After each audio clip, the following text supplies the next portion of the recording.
G'day viewers, Alan here, welcome to my workshop. In this short video I just want to share some ideas for making pieces of square tube nest and slide inside each other nicely and without lots of flopping around.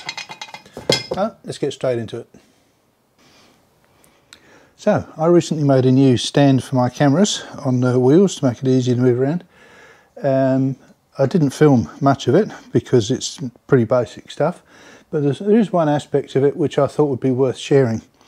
So I've used standard tubes that you buy from wherever you normally buy your stuff, and I wanted a nice smooth telescoping action, which I've achieved.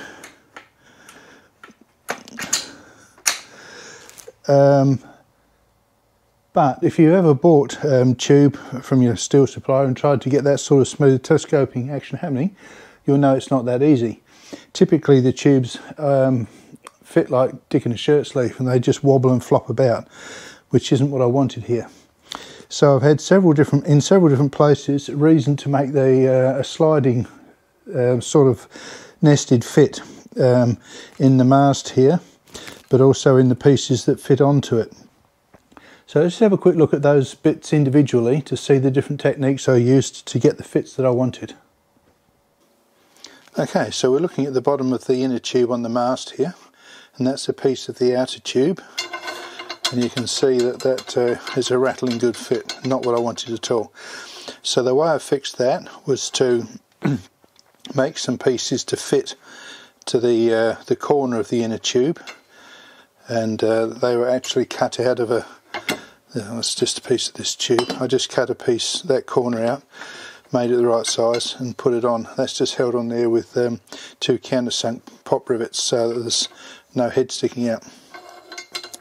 And as you can see, that slides nicely on there. So that was half of the solution, and I needed to do something similar on the top end of the outer tube.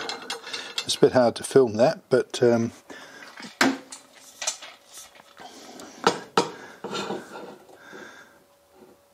you may be able to see there's another piece of tube fitted on the inside here.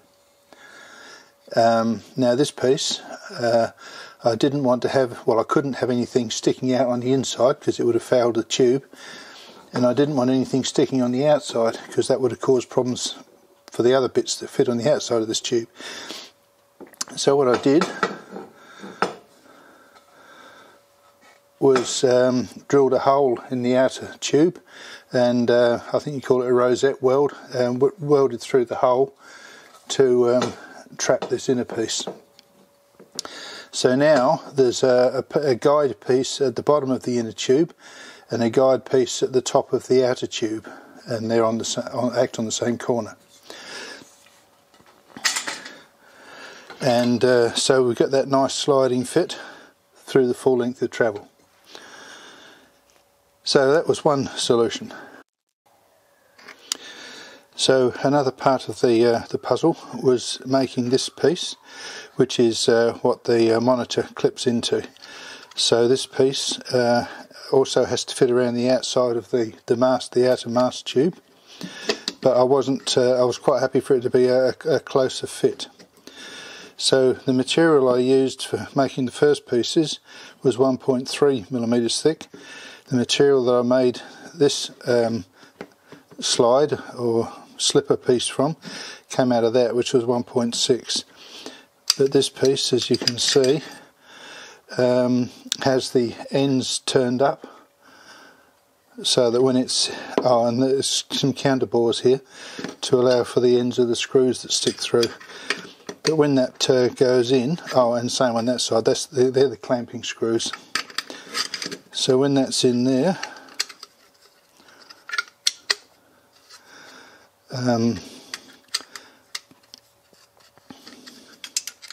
this tube isn't quite square either, by the way, so to be aware of that. Anyway, so now I can clamp it in position height-wise on the mast by doing these two screws up, and that gives it a fairly snug fit on the tube, which is what I wanted.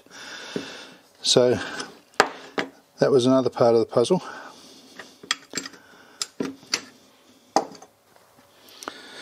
And the last piece was this battery holder.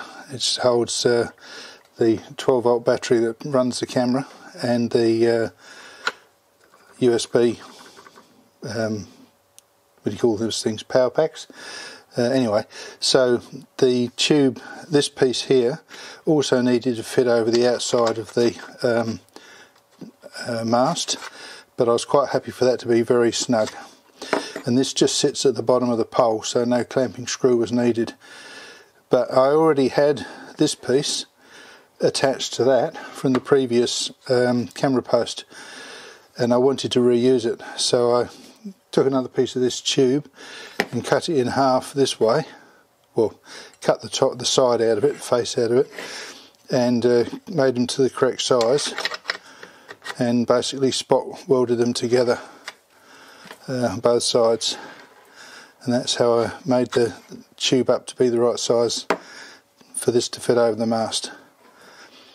So that's it in a nutshell. Perhaps there's some ideas there that might be useful from projects that you have in mind.